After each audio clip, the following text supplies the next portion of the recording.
Hi friends, welcome to our spoken English series. పిల్లలు స్కూల్కి వెళ్ళినప్పుడు ఇంగ్లీష్లో ఎలా మాట్లాడాలో తెలుసా?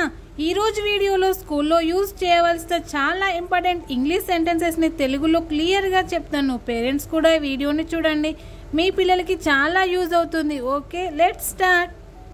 ఫస్ట్ వన్, ఒక చైల్డ్ స్కూల్కి ఎంటర్ అయిన తర్వాత ఎలాంటి సెంటెన్సెస్ యూజ్ చేయొచ్చునో చూద్దాం. First one, good morning teacher అంటే ఎలా చెప్పొచ్చు, దాని మీనింగ్ ఏంటి? శుభోదయం టీచర్ గారు అనే మీనింగ్ వస్తుంది. Okay, next may I come in ma'am అంటే లోపలికి రానా మేడం. రిక్వెస్ట్గా మే ఐ అంటే రిక్వెస్ట్ అనే మీనింగ్ వస్తుంది. Okay, may I come in ma'am లోపలికి రానా madam. Okay, next one, I forgot my ID card. నేను ఒకవేళ ఐడి కార్డ్ మర్చిపోయారనుకోండి, ఈ సెంటెన్స్ యూజ్ చేయొచ్చు. ఎలా? I forgot my ID card, నా ఐడి కార్డ్ మర్చిపోయాను అనే మీనింగ్ వస్తుంది. Okay, next sorry I am late అంటే ఈ సెంటెన్స్ ఎప్పుడు యూజ్ చేయొచ్చు? ఒకవేళ క్లాస్కి లేట్ అయ్యి వచ్చామనుకోండి, అలా టీచర్కి సారీ ఐ యామ్ లేట్, క్షమించండి నేను ఆలస్యం అయ్యానందుకు అనే మీనింగ్ వస్తుంది. ఓకే, నెక్స్ట్ చైల్డ్ క్లాస్కి ఎంటర్ అయిన తర్వాత ఎలాంటి సెంటెన్సెస్ యూజ్ చేయొచ్చునో చూద్దాం. ఫస్ట్ వన్, దయచేసి మళ్ళీ చెబుతారా. ఈ సెంటెన్స్ ఎప్పుడు యూజ్ చేయొచ్చు? టీచర్ క్లాస్ స్టార్ట్ చేసిన తర్వాత టాపిక్ అర్థం కాకుంటే ఒక చైల్డ్ మళ్ళీ చెప్పమని అడగడానికి సెంటెన్స్ యూజ్ చేయొచ్చు. అది ఇంగ్లీష్లో ఎలా అడగాలి? Can you repeat it please, మళ్ళీ చెప్తారా, మళ్ళీ రిపీట్ చేస్తారా అనే మీనింగ్ వస్తుంది. ఓకే, నెక్స్ట్ నాకు అర్థం కాలేదు. ఒకవేళ చెప్పింది అర్థం కాకుంటే నాకు అర్థం కాలేదు అని చెప్పాలి. అది ఎలా? ఐ డిడెంట్ అండర్స్టాండ్, నాకు అర్థం కాలేదు అనే మీనింగ్ వస్తుంది. నెక్స్ట్ నేను చదవనా మేడం అంటే టాపిక్ చెప్పిన తర్వాత నేను చదవాలా అని అడగాలనుకుంటుంది పొలైట్గా. అది ఎలా అడగాలి? షెల్ ఐ రీడ్ మ్యామ్, నేను చదవాలా.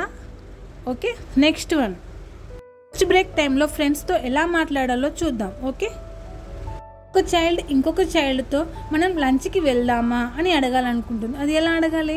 Shell we go to lunch, మనం లంచ్కి వెళ్దామా, మనం కలిసి లంచ్కి వెళ్దామా అనే మీనింగ్ వస్తుంది. ఓకే, నెక్స్ట్ నేను ఇక్కడ కూర్చోవచ్చా, మనం ఒక భోజనం చేయడానికి ఇక్కడ కూర్చోవచ్చా అని అడగాలనుకుంటుంది. అది ఎలా?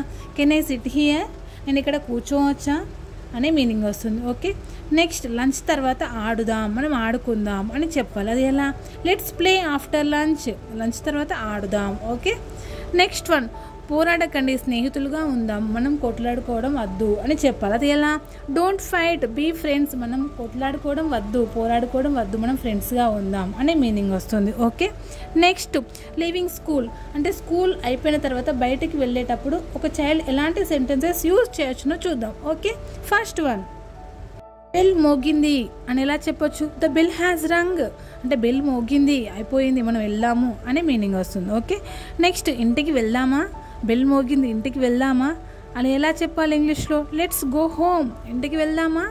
ఓకే, నెక్స్ట్ వన్, ఒక చైల్డ్ ఇంకొక చైల్డ్కి చెప్పాలనుకుంది బాయ్ రేపు కలుద్దాం అని. అది ఎలా చెప్పాలి? Bye see you tomorrow, see you tomorrow అంటే రేపు కలుద్దాం. ఓకే, నెక్స్ట్ వన్, ఒక చైల్డ్ ఇంకొక చైల్డ్ని వదిలేసేటప్పుడు బాయ్ చెప్పిన తర్వాత జాగ్రత్త చెప్పాలనుకుంటుంది. అది ఎలా? టేక్ కేర్, జాగ్రత్త అనే మీనింగ్ వస్తుంది. Okay, next topic parent and teacher interaction చూద్దాం. ఓకే, ఇంగ్లీష్లో ఎలా మాట్లాడచ్చునో చూద్దాం. ఫస్ట్ వన్, తను క్లాస్లో ఎలా ఉంది అని పేరెంట్ టీచర్ని అడగాలనుకుంటుంది. అది ఎలా అడగాలి? How is my son or daughter doing in class, క్లాస్లో ఎలా వర్క్ చేస్తుంది, ఎలా ఉంటుంది అనే మీనింగ్ వస్తుంది. ఎలా అడగచ్చు? How is my son or daughter doing in class, ఎలా చేస్తుంది, ఎలా ఉంటుంది. Okay, next one, next is she doing her homework regularly, తను హోంవర్క్ చేస్తుందా రెగ్యులర్గా అనే మీనింగ్ వస్తుంది. ఎలా? Is she doing her homework regularly, తను రెగ్యులర్గా హోంవర్క్ చేస్తుందా అని పేరెంట్ టీచర్కి అడగాలనుకుంటుంది. అలా అడగాలనుకున్నప్పుడు ఈ సెంటెన్స్ యూజ్ చేయొచ్చు. ఓకే, నెక్స్ట్ తను క్లాస్లో పార్టిసిపేట్ చేస్తుందా, ఏదైనా యాక్టివిటీస్ చేసినప్పుడు పార్టిసిపేట్ చేస్తుందా మా డాటర్ అని అడగాలనుకుంటుంది. అది ఎలా?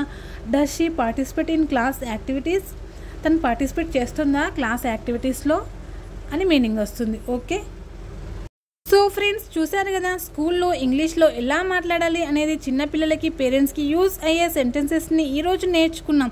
ఇవి ప్రతిరోజు వాడగలిగే సింపుల్ ఇంగ్లీష్ సెంటెన్సెస్.